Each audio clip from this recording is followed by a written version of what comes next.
think that we've done good so far, but there's things beyond my control. When could Fresno Mayor Lee Brand pull the plug on the current shelter-in-place order? We'll also dive into his new task force to reopen the city, and will Bulldog fans get to attend home games?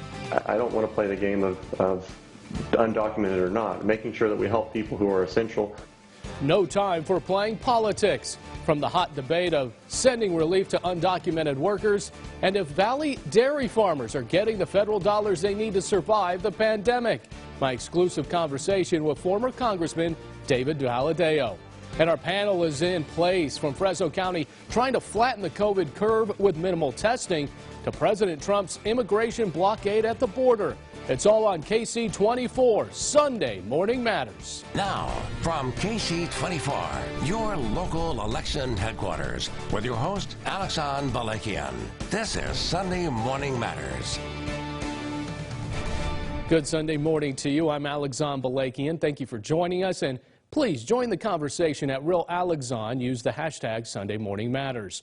Along the way, Valley historian, political commentator, and the man who wrote The Case for Trump, Victor Davis Hanson, will join us. But first, Governor Newsom remains on mute when it comes to the answer of the question we're all asking. We have tried to make it crystal clear that there is no light switch and there is no date.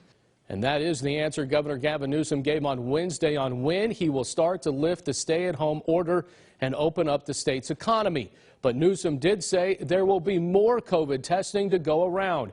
The state receiving 100,000 this week from the federal government. That includes 86 new testing sites across the state. And Fresno County sure does need more test kits. As we learned this week, only 1% of testing is being done each day across the city and county. Health officials say it should be 10 times that amount. So I want to bring in Fresno Mayor Lee Brand. Mayor, always good to have you back here on Sunday Morning Matters. How are you? Great. Thanks for inviting me out. Well, let me start with this. You know, the test kits and more testing is coming. But why has it taken so long for the tests, an extra lab to be available to get faster results? As you know, we're the 5th largest city in the state. This doesn't make sense. Say that I've learned a lot from these twice a week or longer. These big 13 mayors meet for an hour, usually by Zoom or by teleconference. So for the past 2 months, I've learned a lot. Everybody in the state of California is having the same problem we have. I know the mayor of Santa Ana and Orange County is streaming in people. They're not doing much more tests than we are. So it's basically like a national lottery system, like an eBay. So globally, everybody's competing, and they basically have a triage model that takes those in need. So if we're ready for California, but we're not at like a hot spot like Philadelphia or Boston, they're going to be pulled. So the governor's done a pretty good job of organizing this. So have the big city mayors. Of course, the county just got a big allocation of money that they can expand the testing. But you're right, we need to expand the testing to probably 1,500 to 2,000 a day. We also need to do tracking and tracing to make sure that we can be scientific and precise in how we do this. We can identify hot spots like retirement homes and so on. We can be more prepared down the road.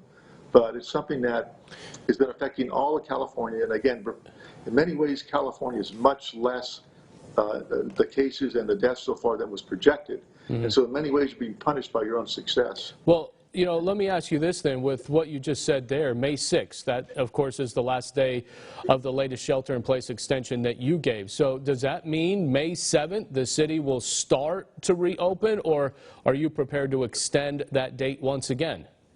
Just remember that whatever I do is overridden by the state of California. So the state of California has a stay-in-place policy that overrides mine indefinitely. So I can't answer that question right now. I need to have as much information in front of me as possible. It's all data-driven. So where we stand, I think that we've done good so far, but there's things beyond my control. So I'll answer that question probably next week. Okay, so I mean, basically, like cities like San Francisco, LA, they've already extended it to May 15th. Are you looking into that as well?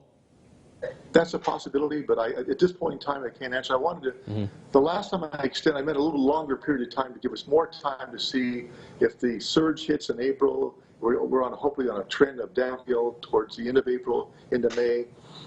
And again, it's where the states could be at the same time. Federal aid, $90 million for the city to battle the pandemic. I saw this week that you guys actually received that check. And you've even said there could be, what, about a $40 million shortfall of revenue from the COVID-19 pandemic. So are you using some of that $90 million to replenish the city's losses? Unfortunately, at this point in time, there's a strict prohibition from using that money for revenue shortfalls like sales tax, franchise tax, room tax.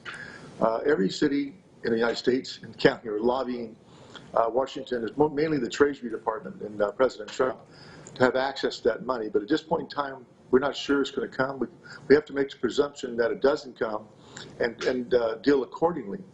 Luckily for the city of Fresno, we were probably the best prepared city, one of the best prepared cities in California. We have a fully funded pension system. We have a $35 million reserve. Our credit rating is good. We've done, all the numbers are good for the city of Fresno. It's still going to have an impact on us, there's no question about it. $40 million is a lot, and it doesn't include, if this continues on year 2 and year 3, there's some cities in California like Anaheim where they've had Disneyland knocked out and Knott's Berry Farm, the hotels, the restaurants, they're probably half their income is gone. So it's hitting different cities at different levels, but every city, their general fund has been devastated by the impact of the economic impact of COVID-19. I want to get to this because City Council member Gary Bredefeld has been one of your biggest critics during the time in which you've responded to the shelter-in-place order. And I notice he's not part of your task force. I don't know if that was by design or he didn't want to participate, but he did say, quote, earlier this week, ivory towers deciding who gets to stay open and closed, and he's now considering to file a lawsuit against the city under a reasoning of arbitrary and capricious decisions on what remains open and closed. What's your response to what Councilman Bredefeld is saying? Well, that's a mouthful. Yeah. It's a distraction. It's a Hail Mary. It's not going to go anywhere. I would talk to any council member and discuss. Gary has some good points, but you have to have a dialogue. You have to work with reality. And whether I do anything at all in terms of a shelter-in-place order, it's still here by the state of California. All the prohibitions are there. So I want to take the initiative and not wait for the state of California to determine our fate and try to make changes for the Economic Recovery Committee that I formed. And I put people on that committee that are proven leaders, they're proven problem solvers, and they can collaborate and reach a consensus. And the recovery is going to be incremental. We're not going to switch that light on and off. It's like a dimmer switch going slightly one way or the other, but we've got to get it started with an overall goal of rebuilding our economy. We just can't settle for opening a few restaurants and a few retails. We have to find a way by the end of the year that we can get our, we're going to lose a lot of jobs probably in retail and restaurant. So we need to replace those jobs with, warehouses, light manufacturing, e-commerce in the South Industrial area. So this is the big picture. I'll be gone by the end of the year. So Jerry Dyer is my vice chair, and Jerry will take over on January 1st and continue this until it's done. Mayor, I got to finish with this. I got about 10, 15 seconds here. And you'll still be mayor when the Bulldog football season starts. Tailgating, everybody looks forward to it in the fall. The Los Angeles mayor says sporting events, he's not looking for any of those till 2021 when it comes to attending them. Are you prepared to cut off Bulldog football for fans to attend? Well, I have no decision on that, but I would say that I would hope that by then the state of California, the city of Fresno, and all the cities are in a position where we can reopen football stadiums safely for our population. We can all enjoy supporting our Bulldog football team. And, I've always, go Dogs, let's do the best we can. But I can't predict what's going to happen. This is the challenge of a lifetime. This is the hardest decision I've ever had to make. And so I hope and pray that we find the solutions that we can move us forward. But we always have to go forward as we make changes, always making sure we're going as safe as we can, and we're not going to put our city in jeopardy. Mayor, I appreciate your time. Stay well, stay safe. Thank you for being here. Thank you, Alexon. I appreciate it. All right, up next, our panel weighs in. Is Governor Newsom waiting too long to reopen parts of the state? And should fans be allowed to attend Bulldog home games? We'll talk about it next.